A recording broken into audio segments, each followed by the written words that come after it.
think once I retire, like probably rather live a bit more of a stress-free life, be able to do things I've never been able to do before and go travel. And it's sort of the debate between like my 2023 and his, and I reckon his was way better. I already have respect for him, just the player he is and all that, but yeah, I gained even more respect for him after that game. Like, he was just unbelievable. What's your biggest advice for those younger kids coming up? Yeah, probably the biggest thing I've learned is...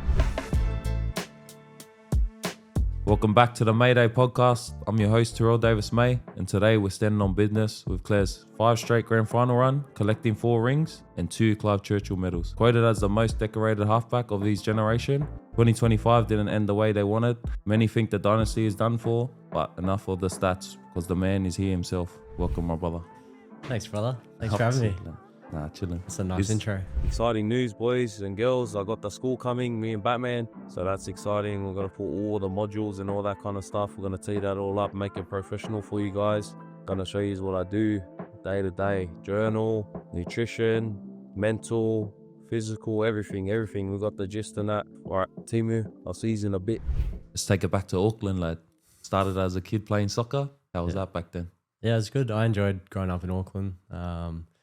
Sort of moved over there when I was like 3 years old, and then came back to Australia for a year, and then moved back when Dad was coaching over there. And yeah, it just felt like my childhood over there. It was pretty chill, and grew up playing soccer, but always loved league. And then yeah, over there I was obviously pretty big with union. When I went to school, it was pretty much all union. There wasn't much league around, and then had a couple of mates that were playing league, and got to, I think I started off as striker in soccer, and I was just slowly working my way back, ended up centre back, just getting too slow, too aggressive, and I was like, oh, this isn't for me anymore, and made the switch to footy when I was like 11, I reckon, and yeah, never looked back since. Did you ever have an interest in union, like growing up?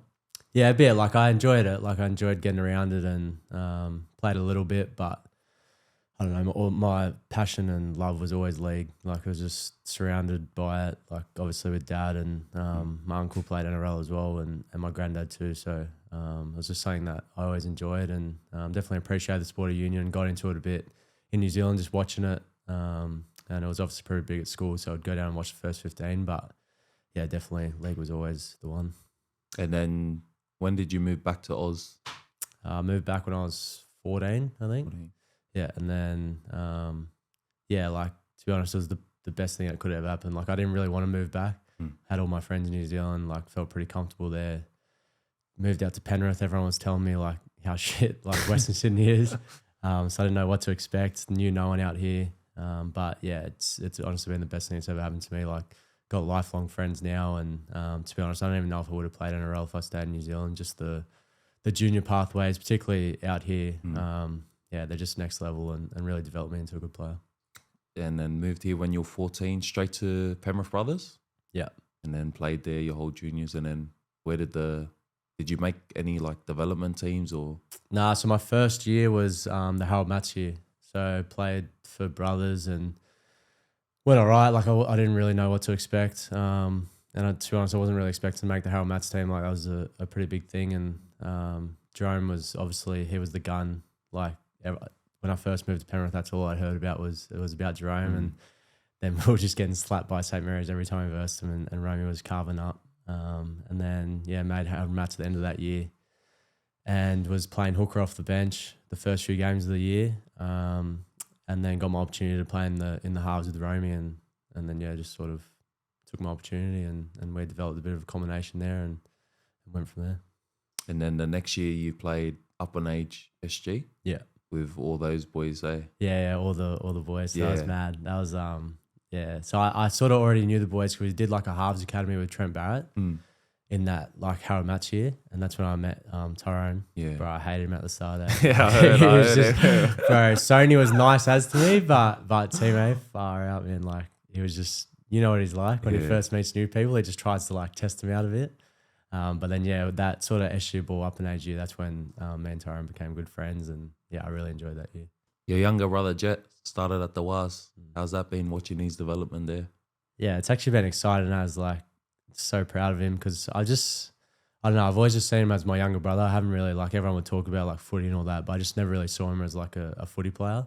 And then just the way to see him like develop this year, like I thought like even cup for him was like so far away, but then he's just worked hard, and watched him play a fair few cup games this year, and he looked like he belonged there, and he was playing well, and just been like pumped for him, mate, just to be on this journey, and starting to train with the NRL team and getting to train with people like Fish and Mitch Barnett and all these Roger Tuivasa-Sheck, like guys like that. Like it's so cool for him, and he's taking his stride. I get worried sometimes just with like the hype around him, and people are already saying like, you know, because I'm his brother and Ives his dad.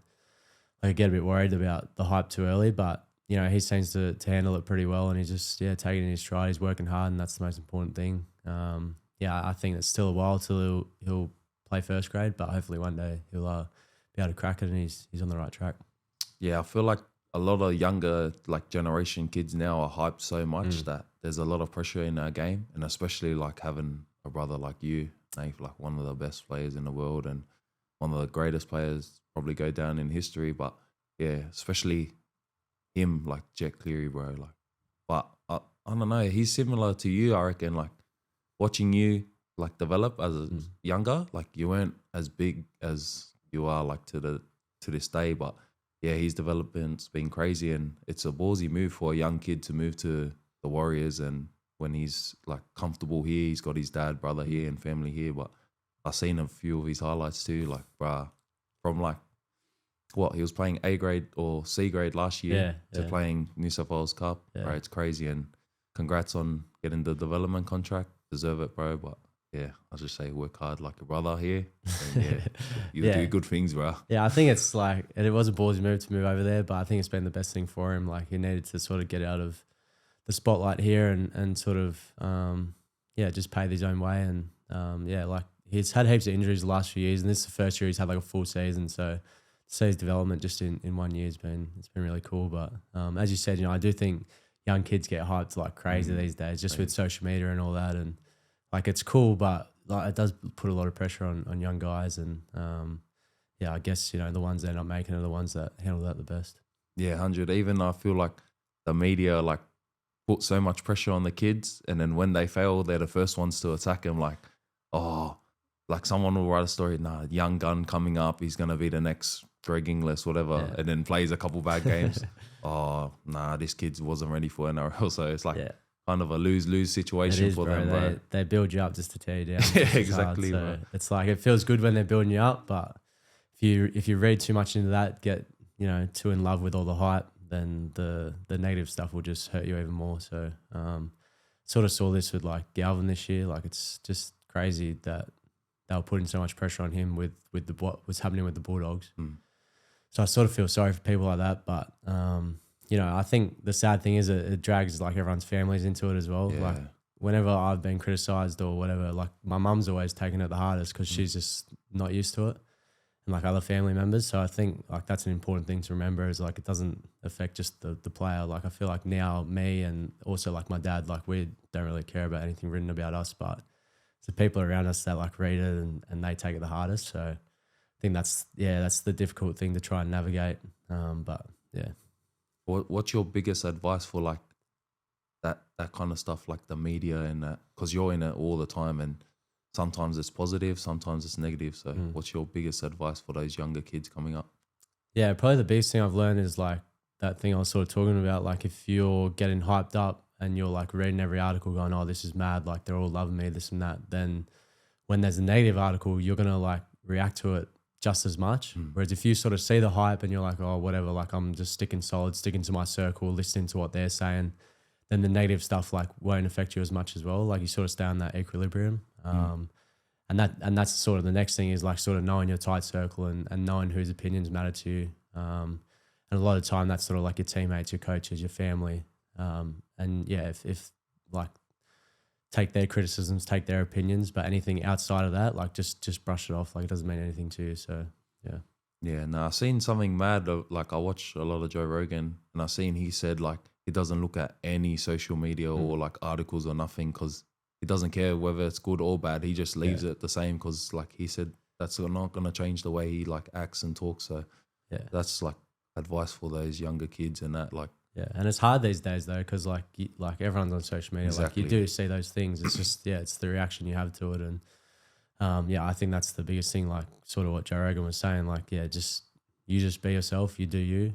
And yeah, if you don't read it too much into the hype or too much into the negativity, you can stay solid and keep doing your thing. You posted on your story this year that you were reading Phil Jackson's book. What did you get the most out of that book?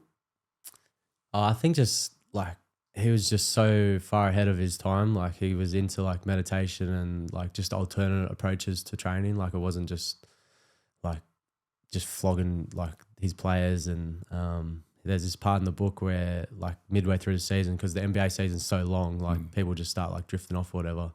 He would pick a book for each player, like thinking about like what they need. I thought that was pretty cool because he obviously developed like a personal relationship with each player, like understood them, got to know them past the actual basketball player, and then like sort of picked a book for them to like depend on their interests or what he thought would help them. So I thought that was pretty cool. So it's like he was into like reading, meditation, and it's something that the path that I've sort of been going down as well. And he was obviously like super successful too. So I really appreciated that, and just some of his philosophies around the game. And he had Michael Jordan and Kobe Bryant in two of his teams, like two of the most polarizing players ever, but he'd find ways to use them sort of like a decoy and get everyone else involved. And that was his big thing, was like teamwork. Like, yeah, he had the superstar players, but the only way they were going to win championships was if the team was gelling together and everyone was getting involved. So I love that about that book. Yeah, I remember watching something on like Phil Jackson about Dennis Rodman, how like he said to Phil like he needed to go to Vegas for like 3 days and then Michael Jordan had to go. Was that in the book? Yeah, they talked about that too. Like just some of the players that Phil Jackson coached, like those guys, like just crazy. But he obviously like developed a good understanding of each player and what they needed, because he wouldn't have let just like a Michael Jordan go to Vegas just for a trip, but he knew that Dennis Rodman needed it, and then Michael Jordan had to go drag him out. Do you ever consider yourself like being a coach one day, or?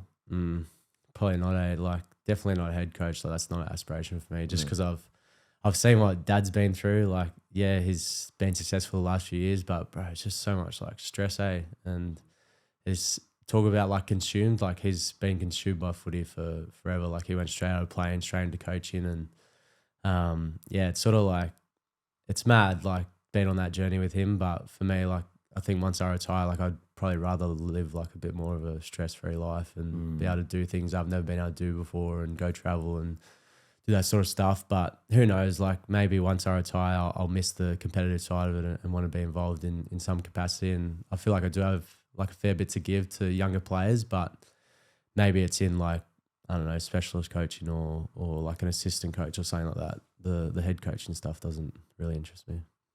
100. Even like you said, Phil Jackson had to know his players. Is that like your dad's philosophy too? Like, does he try and get to know his players and then try and go off that, or does he just do his own thing? Yeah, well, I think like Dad's biggest philosophy is like he's sort of the driver of the culture. So to drive the culture, you do need to know your players and know what makes them tick and all that. And, I think sometimes the misconception of like a head coach is he's always the one doing the tactics and the X's and O's. And yeah, he does help out with that and has a part of that. But a lot of the time it's the assistant coaches, like they're doing, like we've got an assistant coach for attack, assistant coach for defense, like they're doing the sort of structures for that. And Dad's main structure is the culture. And I think that's been such an integral part of what we've been able to build over the last 5-6 years, and the turnaround we've had as a club is building that good culture and what it takes to win. And that's his biggest philosophy, is having a strong culture to win games and making sure that everyone's allowed to be themselves too, and creating a safe environment for that. Yeah, I've seen it firsthand. Like this guy's dad, obviously, you know, Tyron and Nathan are really close, so I've been around his family a lot. But this guy's dad, mom, and that, like we used to have parties and they come like clean up his house and like come talk to you, and I'm just sitting there like drunk, like half asleep. And he's like, "Oh, hey, Tara, how you going?" And I'm like, "Oh, damn, that's Ivan," you know. But yeah, it's very nice family and nice people, bro. It's like a genuine type. And even I want to bring up the point where even when Tyron was going through that stuff, and like he thought he had a loyal crew, loyal boys, but the only people that showed up to the court date was Nathan and his family. So yeah, it was pretty crazy. I was like baffled, like how can you claim like you're this guy's mate and the only one that showed up was you and your family? So yeah, that's always stuck by me, and that's why I got a lot of love and respect for your family, because I know you're like proper day ones and you were there when Tyron was going through the worst, and now he's there like when he's doing well. So it's been mad, bro. Just want to say like shout out to you and your family. No, I appreciate that, and that's what I mean. Like I've been really lucky with my parents. Like I feel like they've brought me up in such a great way with strong values. But one of the strongest values is sort of like loyalty, particularly to like close friends, and I think they've been like that, and I think mum's a big driver of that. Like even I think dad instills it, but mum's always the one trying to bring everyone together and look after people. And yeah, they both sort of have that feel where I feel like dad, even with all the players, like he sort of sees them as his sons too, and he wants to see the best for them and get the best out of them. And they obviously got to know Tyrone well, so he sort of, I don't know, they sort of saw him as like another son as well, and wanted to look after him. And yeah, I definitely love them for that, and I'm very lucky with the parents I have. Yeah, actually, we got an exciting off season. We're actually doing a MAYDAY exclusive school where we're gonna put all our training, food we eat, all the stuff we do in the off season to prep for NRL year. So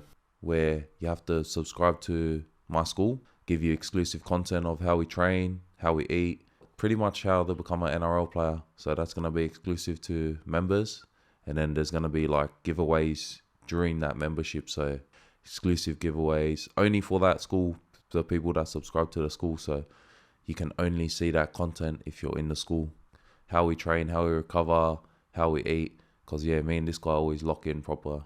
Yeah, same. I think it's mad too because I don't see anyone else doing this, giving all this exclusive content and that. So I reckon I'll be mad as a kid to see what we're doing. And if I was a kid, I'd subscribe to this. Yeah, mainly for you if you want to get a head start or anything. Yeah, make sure you subscribe and yeah, get into school. Have you been looking into any other sports or athletes, or you just do your own thing? Nah, I enjoy like all sports, like particularly American sports. I get real into. This is probably the one good thing about like social media is sometimes like reels or whatever will just pop up, and I listen to like a lot of podcasts as well. So sometimes just get snippets and listen to a lot of Novak Djokovic lately. Like he's just got a mad mindset.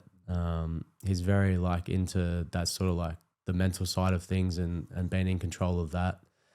And yeah, he's done like everything in tennis. Like he's the GOAT, but he's probably not always put on that same pedestal as Federer and Nadal for whatever reason, but that he doesn't let that affect him. Like he sticks true to his values as well. And then people like Tom Brady, like anytime I hear him talk, like he's just motivating us. And obviously to do what he did coming out of college, was the 199th draft pick, like takes a pretty determined person and just a will to succeed to be able to achieve those things. So yeah, a lot of time like I'll just be listening to podcasts and athletes might pop up, or even just like anyone. Like I listened to one with Matthew McConaughey the other day, and just some of the stuff he was saying was just guns. So I draw a lot of inspiration from all different places.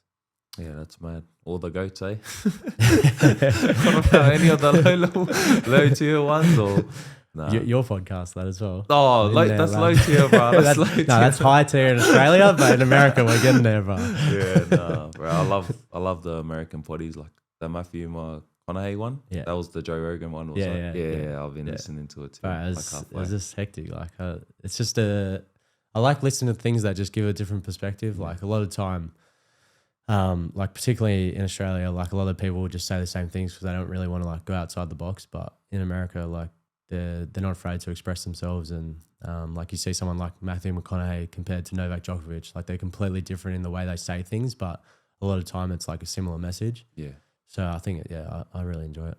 Do you watch the Diary of CEO? Yeah, he's gonna. Yeah. So my three favorites are Joe Rogan, Diary of CEO, and a guy called Chris Williamson. Modern Wisdom. I know that guy too. Yeah. They're my go-tos. Oh yeah, and Mayday. No. What brings you the most joy that people wouldn't know about? That's a good question. I think like just on like relationships with like friends, and also my missus now, like sometimes just being out to like able to go out to dinner and just have a dinner that's like fully present, like no one's really on their phones, just good chat. Like bro, that's just invaluable, I reckon. Like it's just priceless moments like that. Like just it's hard these days to feel like fully present at times because you're just surrounded by so many different things, or you got like myself, like I've always got head noise about something coming up or something that's happened like in footy, and yeah, I just think there's so many distractions. But when you can just sit down and just have a proper conversation with someone like your close mates or with my missus, like it's just, yeah, I just love moments like that. It brings me a lot of joy. And yeah, I think it's just the simple things for me that are sometimes the best. I always say, like, it doesn't matter where you are in the world, if you're with good company, like you'll have a good time. So yeah, I do enjoy traveling and all that as well, but that's sort of like the cherry on top. Yeah, I want to double down on what you said, like being introverted. You are like an introverted guy, same Mm-hmm. as like my family. But yeah, like a lot of people probably think you're real like extroverted and real out there and like easy to talk to. But like I know who you are, like you're real shy, awkward as to talk to. like awkward, shy, and that kind of stuff. So did you have to develop like that like extrovert kind of stuff? And hey, I want to like, cause this guy probably doesn't want to say too much, but like the paparazzi harassing him and that, bro, that's so cringe. Like I can't believe like people actually like follow yous at like a public place and full hide in the bush just to get a photo when like that's your downtime and that kind of stuff. Like you said, I know it's a public place, but at the end of the day, bro, you're human beings. Like you want to do what you want to do, and these guys like me and Spenny said, it's probably one of the lowest jobs in the I world, reckon, bro. yeah. Like sneaking around, taking photos of people, like, bro, like, Yeah, I I don't understand you got to pay the bills, but Yeah. like, I don't know, man. It just seems a bit weird. because they wouldn't want it to happen to their family. Yeah. I guarantee they wouldn't, if their mum and dad were famous, like, and paparazzi was harassing them, they wouldn't want to be in that image. But when it, like, them getting paid, nah, they don't give two shits. But yeah, they lives. But yeah, with the like, I definitely have had to learn to be a bit more extroverted. Like, I think I heard it. It's like a description of like the in between, like where you can be extroverted in certain situations. It's like an omnivert or something. So you're naturally introverted, but when you need to like be able to talk and generate conversation, you can. And yeah, like that was always like growing up. Like every coach would say to me, like you need to talk more because like as a halfback, you need to be able to control the team. And even when I first came into first grade, I remember my first training session with them, Peter Walsh just like pulled me to the side. He's like, mate, like you just tell us what to do. We'll listen to you, but you need to talk. And I was always worried to do that. So yeah, it's definitely something I think I've had to develop over time, and it definitely doesn't come naturally to me. But yeah, I don't know. It definitely gotten better too, and I feel like sometimes when I'm in situations, I can just have a chat and just be a genuine person. I just still try and be myself, and then yeah, on the field, I've found it much easier to be able to tell people where they need to be and all that. Like I'm not really into sprays. Yeah. Only if I know that some people can like take it and they need one. So like Mardo and Romy, they're probably the only two that I've really ever like sprayed hard. But yeah, I just think because on the field, like I just feel like it's a respecting, like you know that like the halfback needs to tell you where you need to be able to win the game. So, and I know the game plan and all that, so I'm quite confident to be able to talk in those regards. But Yeah, a lot of people ask me like, oh, Nathan looks real arrogant, eh? And I'm like, bro, he's the complete opposite of what like everyone sees. Like even on the field, everyone think, when you have like those sprays against each other and you just like look around like like nothing's happening. Like everyone would think the opposite, like you're gonna spray because you got so much respect and like highly regarded as one of the goats in our game. Like everyone would think you're the first one to jump on because as soon as you say something, everyone will be like, oh, what can you say back to this guy? But yeah, I've never seen you like actually spray someone. bro, the only time I've ever like sprayed someone, it's ended up bad for me because it's just not who I am. Like it's not in my personality. So like sometimes I'll be like, oh yeah, I'll get into this guy. Like I'll spray him and then he'll carve me up. Like a few moments later, I'm like, see, I should just keep my mouth shut. Yeah, it'd be good. Even I remember someone was telling me, I don't know who it was, I forgot, but they were like, why is Nathan not talking? I think it was in one of the blue camps, like your early days. I forgot what coach was telling me. They were saying, oh, why? Like Nathan's a halfback. Why isn't he trying to tell the boys what to do? And like, does he always do this? Like he was asking the Penrith boys. And I was just like imagine being like that, like highly respected, but you're not like trying to tell people what to do. Yeah. And then, because like for me, if you told me what to do, I'm gonna do it because you're so like I respect you highly. But if it was someone like, not saying like a debutant or like someone that's not really known in the game, like I'll just be like, bro, what the hell? Why are you trying to tell me? But crazy. I think I've just tried to stay like wanting to be myself though in that as well. Like I guess some halfbacks will be like real dominant and like be spraying people to get to different places, but I don't know. I just feel like I've wanted to do it my own way, where I can still be quite like calm and tell them where they need to be, but not have to like be spraying people all the time and all that. So yeah, I guess it's a bit different. It's probably still something that I'm still working at to this day. You know, like I still think I can be a bit more dominant at times, but yeah. All right, 2015, end of 2015, Phil Gould sacks your dad, and you're captaining in the schoolboys. Did that rattle you? Yeah, it did. It was just like a weird time. Like it just sort of come out of nowhere.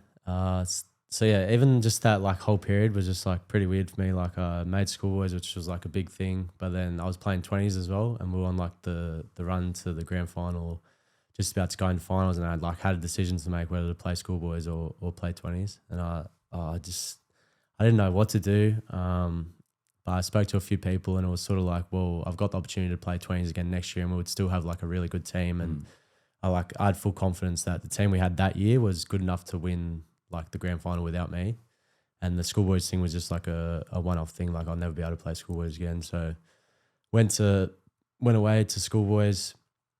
When I was away there, my granddad passed away, and that rattled me like the most.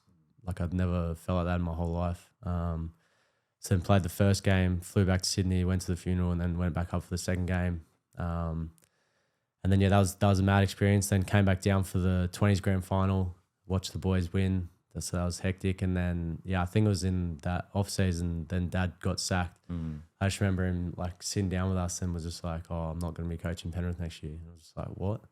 Like I was just like shocked. Yeah. Because I didn't have a good year, but like they had heaps of injuries. And then, yeah, he just said like he went to go see Phil Gould, and it was like just out the front of Panthers at like Harry Cafe de Wheels. Yeah, you know what that is? yeah. I was sitting on like the bench there, and he just said like, oh, like I just sacked him on the spot. That's crazy. Yeah, it was crazy. That just shows how ruthless it is. And then, yeah, just sort of saying like Dad like that, like he was pretty like shook up by it as well. Like he just didn't really understand, wasn't seeing it coming. He didn't know what he was going to do the following year. But then you talk about like everything happened for a reason. Like if that never happened, I don't think I would have debuted the following year. He wouldn't have debuted me as an 18-year-old. And then maybe him going away and just gaining different perspectives, and he really worked hard on like his philosophy as a coach, to then come back and to be able to do what we've done. Yeah, it's I think, yeah, everything does happen for a reason. But yeah, it was pretty like whirlwind of a time. And at the time you don't see things like that. You're just sort of like, what's going on, like all this. But yeah, in hindsight, it's probably been, yeah, a blessing in disguise. Nah, it's a credit to you. I remember when you sat out for that grand final, the boys won and you were doing schoolboys, and then the next year you debuted, then your career took off. But yeah, it's credit to you, bro. It would have rattled you, like especially me. Like I remember when my granddad passed, and all of us were rattled like hard, and then get that news of your dad being sacked. But like you said, it all happened for a reason. And now look what happened. Came back five premiership. Oh no, yeah. 5 grand finals in a row, 4 premierships. But yeah, freaking crazy. It all works out. And I think like even just the thing about my granddad, like I think he's had a part of that, just like looking down over us, and you know, first of all making sure we're all safe, but also just making sure, you know, things happen the right way. And yeah, 2020 first grand final. Was it a good game plan from Melbourne, or was it just a bad game from Penrith? Bit of both. Like Melbourne, they know how to win big games. They've shown that for a long time. They've played in a lot of big games, particularly that team. Like it was like Cameron Smith, Jesse Bromwich, Kenny Bromwich, like a lot of experienced guys. Cam Munster and that. So they'd all been there before. And yeah, they sort of taught us a lesson. Like the way the grand finals are usually reffed is so different to every other game, and you can be a bit more like ruthless and get away with a lot more. And they sort of knew that, so that's props to them. Like they taught us a lesson, and I think for us, like we were just probably it did rattle us a bit. Just the speed of the game, like how fast their line speed was, just what they were doing, and just so different to the way we were playing earlier throughout that whole year. And it was the first time for a lot of us who'd been in a big game like that. So yeah, we didn't play well, but they played well. So yeah, I think they came with the right game plan, but we just we didn't play the way we wanted to. It wasn't until the last 20 minutes where we sort of let the shackles off a little bit, and that's when we started to gain some momentum. But at the same time, you know, you could probably just say that because they had such a big lead, they sort of took the foot off the gas. So in hindsight, like that was such a big turning point for us as a team, and I think that really instigated the following years to come. Like if we had won the 2020 grand final, I don't know if I can confidently say I don't reckon we would have won the next 4 or whatever. So yeah, it all worked out and learned a lot of lessons, and we sort of had Fish driving that too. Like he drove that for the next few years about just never ever getting bullied again, and being ruthless and going after it and playing the way we want to, not getting rattled by other teams. So yeah, I feel like Cam Smith was like had the biggest influence on the game, like with this like how fast the ruck was, how slow it was, the refs. Like he was such a smart and great player. Like he knew, and obviously experienced. Like he knew how to win games. Yeah, so. well, he taught us a lesson that night. Yeah, and then yeah. following that 2020, like you said, you reflected on that grand final. Following into 2021, what changed from there? I think it probably was a bit of like a chip on our shoulder, I guess. And as I said, you know, Fish sort of drove that. Like we knew we got bullied in that 2020 grand final, and Melbourne just simply outplayed us and beat us. So yeah, we just didn't want that to happen again, and started the year really well. But I think in the back of our minds, like we're always just thinking to the finals series and just sort of waiting to get there. But then by the time we got there, like we had a fair few injuries, so we were sort of just hanging on. But I don't know, we just sort of galvanised together, and we went up to the sunny coast mid-season because of COVID. And yeah, just being there was like probably the best thing for us. Like all our families were there. We created this really tight-knit sort of like family, and yeah, we were lucky enough to get it done. But pretty much all those finals games, like we lost the first one, then won the next 3. They all pretty much all felt like grand finals. Like they're all within like a try difference. So our defence really showed up when we needed it to, and we were able to get the job done. And then 2021, obviously he's won 4 in a row from there. Just talk about a bit of the dynasty, like how it started or how you drove it, how your dad and that drove it. Like, because, bro, I don't think it will ever happen again, especially in this modern era. 4 in a row and being in five grand finals, bro. It's the craziest thing I've ever seen in my life. And for you guys to win it, and especially the group you've had, like, you all grew up together. All those boys started like pretty much from Helmets to the end. But yeah, like just go in a bit of detail about the dynasty. Yeah, it was obviously special. Like it was just, it's crazy. Like thinking about it now is just mind blowing, because throughout that 4-5 year period, I don't think many of us have really reflected. It's always just been, all right, on to the next job, And we've done that really well. And I don't think we would have won the 4 comps if our mindset wasn't like that, and wasn't striving to improve each training session, each day, each game. So that held us in good stead. So like, I don't know, sometimes the 4 years just feels like it's merged into one. Yeah. Just because you just keep moving forward. And probably the saddest thing at the end of each year is like we've obviously had boys leave and great players and great mates. But the knowledge that, you know, we've got these great memories together, they've gone on a new journey. Now it gives someone else an opportunity to come in, and we've been lucky. Like anyone that's come in and taken an opportunity has taken it with both hands and gone to a new level. And we've just, sort of had this never-ending production line of people coming in and performing really well and fitting well into the system. But, we were just never comfortable, and that's driven from Dad. Just back to like him with the culture, and he's just constantly trying to improve the culture, making sure everyone knows the culture, everyone's abiding by the culture and living within the cultural lines, and just working hard, really. It sounds simple, but it's not easy, particularly when you've tasted success. I think, like, of course it's hard to win one comp, but it's even harder to win 2, 3, 4, because you know what it takes, but you know how hard it is to get there. So you got to do that again.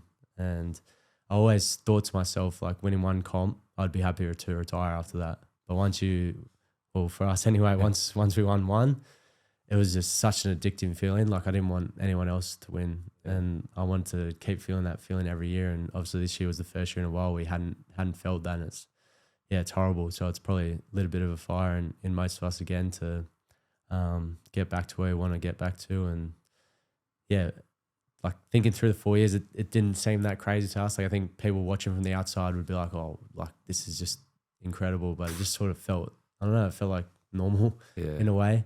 And then this year, watching the Broncos win the grand final, I was like, wow, like people have been watching us win it for the last 4 years. And the way I felt watching them win it was like, oh, this sucks. Yeah. You know what I mean? So yeah, it's been a crazy journey, but yeah, want to keep going and keep getting better. What was your favorite grand final?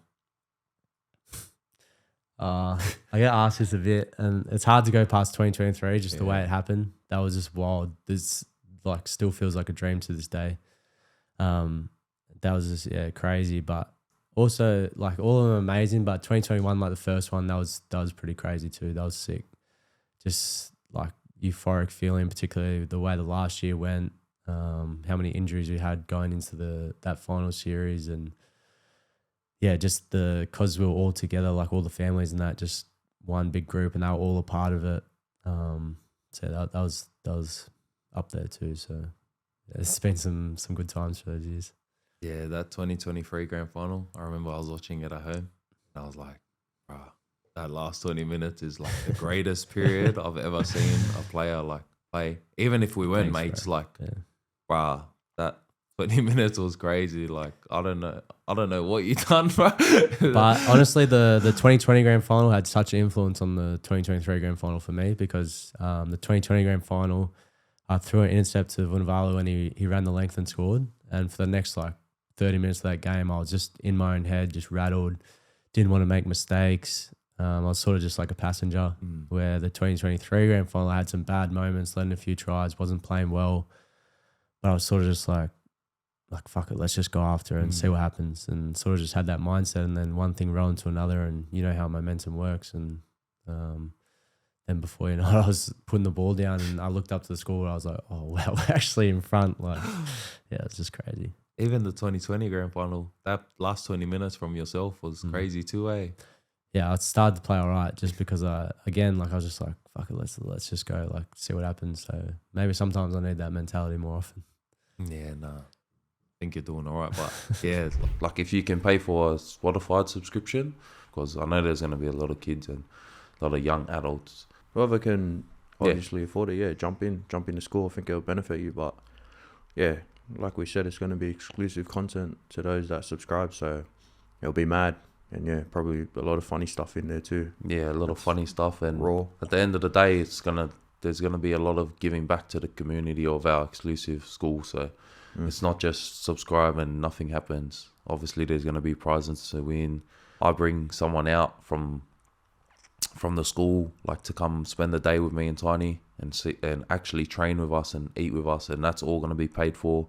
Like I said, there's gonna be exclusive merch where only you can get in if you're in the school, that kind of stuff. And then yeah, we're gonna do a massive giveaway once we set off like proper with that stuff. But yeah, it's exciting. That 2023 grand final, 20 minutes, and then Reece, I reckon Reece's like 80-minute performance. So like, wow, that's probably one of the best games I've ever seen a player. I reckon WALSH has had the best individual performance in a grand final. Wow, that was I was watching it, I thought that to myself, and then obviously all the like after the game, a lot of people were saying it, and there's sort of the debate between like my 2023 and his, and I reckon his was way better. He was just in everything, and like I gained so much. Like, I already have respect for him, just the player he is and all that, but yeah, I gained even more respect for him after that game. Like, he was just unbelievable, and yeah, he just won the game. Like, obviously there's other people in the team, but yeah, single-handedly that performance was incredible. Yeah, like I said, that was one of the greatest 80-minute performances I've seen, like from an individual. And I'll go, like, I'll say this: if he wasn't playing, I don't reckon Brisbane win. Like, I don't know what his stats were, but I just remember him like every time he had the ball, every time he had the ball, he was like throwing people off. Like every time he like got around these like half center, through mad ball, and then like for me, like his defense, like I don't watch too many games, but like I've never really seen like him do that. And then for him to save like 5 tries, where I chase back everything. Yeah. It felt like I was watching the game, and every big moment that happened, I was like, oh, and then I look and it was him. It was like he, I don't know what he took before the game, but he just had that much energy. Honestly. And he didn't even like look like tired after the game. I was like, bro, like, nothing but respect for that. Yeah, shout out to him, but bro, that was crazy. Benji said in my podcast in 2021, week 1, they showed you all their cards. Did you know that? Or I listened to this podcast a few days ago. Yeah.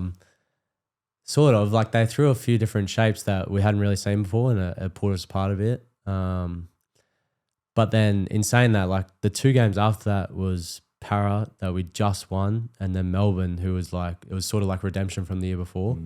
And we were massive underdogs against Melbourne. They'd won heaps of games in a row that year. So like, yeah, we I guess licked our wounds and saw where we could get better from that first South game. But we still had 2 massive obstacles in front of us before we got back to the grand final. And then it ended up being against South again. So we did our due diligence and looked at that first game and saw where we could get better. But that game was just like a slog, the grand final. It was just so much fatigue in the game. And it sort of was one of the, like, Souths still to this day are like one of the best at set pieces, just with Cody Walker and his ball playing. And at that time they had Adam Reynolds, and also Benji would come on as well. But it's quite hard to get set piece on when it's so much like live footy, because it's sort of just like you're coming out of your own end, they're coming out of their own end. You know, it's just back and forth.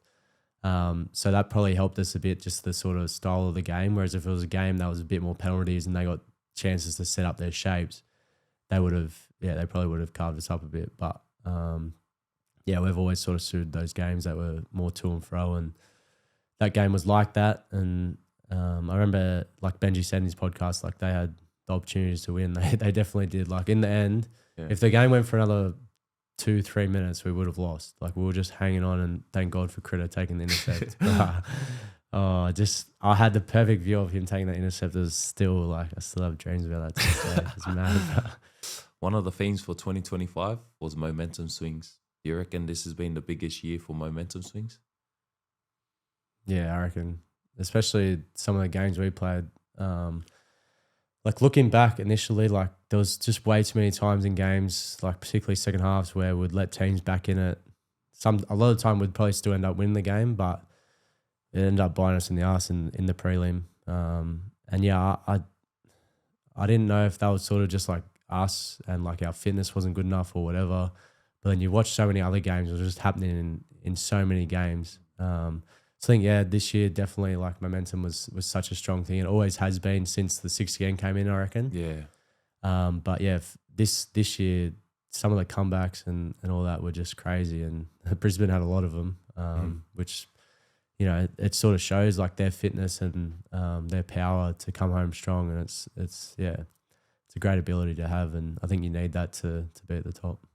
Yeah, I was going to say, like, even for me, I've played maybe 3 years. Yeah, going on to 4, but I feel like this year momentum was such a big thing. Like you feel like you're on top of your opposition, and then bang, like one little moment, and then it's just roll on, knock on effect. Like it's just like it's so hard to get it back. Yeah, it's so hard to get it back, and you're just like, what? And then like I didn't watch many games, but when I watched the Brisbane and your guys game, like, you were up 14-0 at halftime, and then came out, you know, like it was going live for a bit, and then bang, Brisbane just had that like 30-minute period of momentum, and then they just took it with both hands, and you could tell they're like the best team this year, like with momentum, even with the Storm game, like coming out after halftime, momentum swung their way. And then it's a funny thing though, because like sometimes we talk about like momentum isn't actually a real thing, like it's just a thing that's in the air, but it's just the in between the ears of like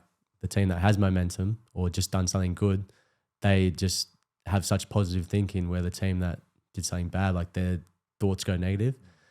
So I don't know. Yeah, I don't know the answer to try and fix it, but it is like quite an interesting thing to think about, because it's not actually like a real thing. It's just a made up thing in your head, but it has such a significant impact on the game. And, you know, I think because there's 13 players on the field that are thinking sort of negatively and how they're going to fix it, and they might be like worried about what just happened, where the other 13 players are, all right, positive, let's keep it rolling.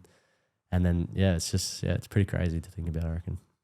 Bro, that's actually crazy you said that, because like even for me now, like listening to that, momentum isn't a thing. Like it's just a made up thing. Like, but I don't know, I always feel it like when the other team's got momentum or when we're lacking, I feel it straight away. And I don't know what it is, but like, yeah, like you said, it's made up. Because like I say that it's made up, but it still happens to us. Like it still happens to me. So I don't know the answer to fix it, but yeah, it's just a different perspective to sort of look at it. Yeah.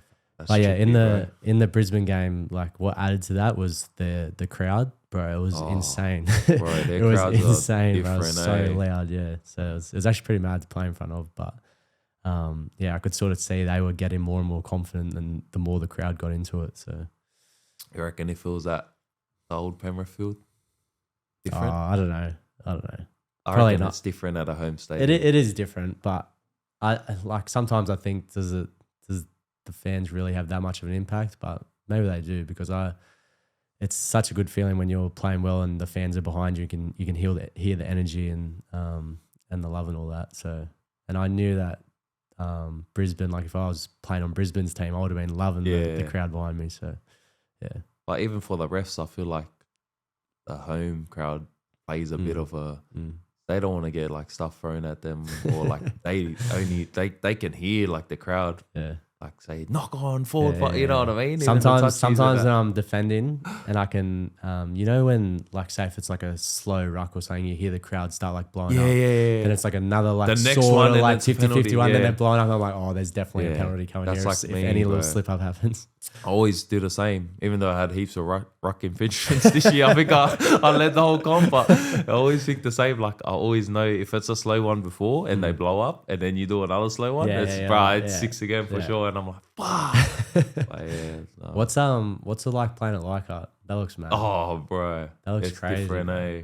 Because like you know, Roosters, like you don't get much of a massive crowd. Like only the seat when it first opened, Allianz, it was sold out. But other than that, it's not really a massive crowd. But when you're at Leichhardt, bro, you feel the whole. And they're right there, bro, and you feel them all like nearly 30,000, and just cheering for you. Like, I can tell the refs are like on our side a bit.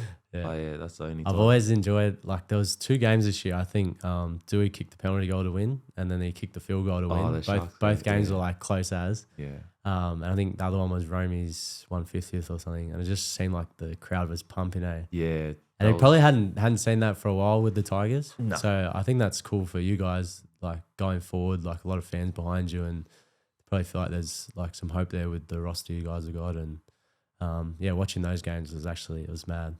Yeah, it's my favorite games, the Leichhardt games, but even the fans, like I got a lot of love this year from a lot of Tigers fans. Like my social media base is just skyrocketed. It's good and bad, but like being at Tigers is probably the best. Like you said, like things happen for a reason, and obviously if I didn't go Tigers and stayed at Roosters, Tiny, we don't know where he would be. So it's mad that we get to play with each other now and at the same club. But because Tiny's first game was at Leichhardt. That one you're talking about, the field goal. Yeah, that was his and then first. you passed him the ball to score. That was hectic. That was one of the games. And then the Sharks one was the one where we went to overtime in the 90-minute, and then the Bromey one, like you said, momentum, bro. Pumping them, and then just go and drink water. I want to have a Nathan Cleary 2023, bro. So that last 15 minutes, they scored 4 tries, bro. And it was just that was wild. What the hell? That's right. What are you most excited for with the system next year? I think just building on what we were able to generate in the back end of the year, but I think for me it's the young guys and the level they can go to, but also the responsibility like myself and some of the older guys have as leaders to make sure they get there and help them along the way. I really enjoyed this year, like being able to form a new partnership with Blaze in the halves and just see him grow and gain sort of more knowledge about the game, but he's also got so far to go, and that's exciting. And then also Casey as well. Like I think they're probably the 2 that come to mind for me. Like it was their first sort of full season in first grade, and it's just exciting to see where those guys can go. And just as a group, like just developing. Obviously had such a great run, but lost a lot of players. Little setback this year, and just ready to bounce back and work hard together. And I think everyone's sort of got that same mentality where everyone's kind of like keen for the preseason to come around, just rip in and just start the year better than what we did this year. And it's exciting. In those early days before footy inspired you, what consumed you the most? What do you think most changes about your game during Origin? Still to this day, if something goes wrong, my first instant thought is like, Exciting news, boys and girls. I got the school coming, me and Batman. So that's exciting. We're going to put all the modules and all that kind of stuff. We're going to tee that all up, make it professional for you guys. Going to show you what I do day to day. Journal, nutrition, mental, physical, everything. We got the gist in that. All right, Timu, I'll see you in a bit. All right, that's us, Mayday podcast. Appreciate Cles pulling up, bro. Got a lot of love, like I said, for him and his family. But to the Mayday fams, I don't know what we're pushing on Spotify, but run it up, eh? run it up. What do you want? What comment? What comment do you want, lad? I don't know, bro. You're good at the comment. Nah. You come up with one, bro. They're gonna listen to you, not me, bro. Oh. Any comment you want? Man City? Nah, he likes Man United, bro. United in the men's, City in the women's. Nah, but all right, we'll do a funny one. Comment Gus Gill in the comments for Cles, bro, and we'll get him on. Oh, bro. Gus Gill, bro.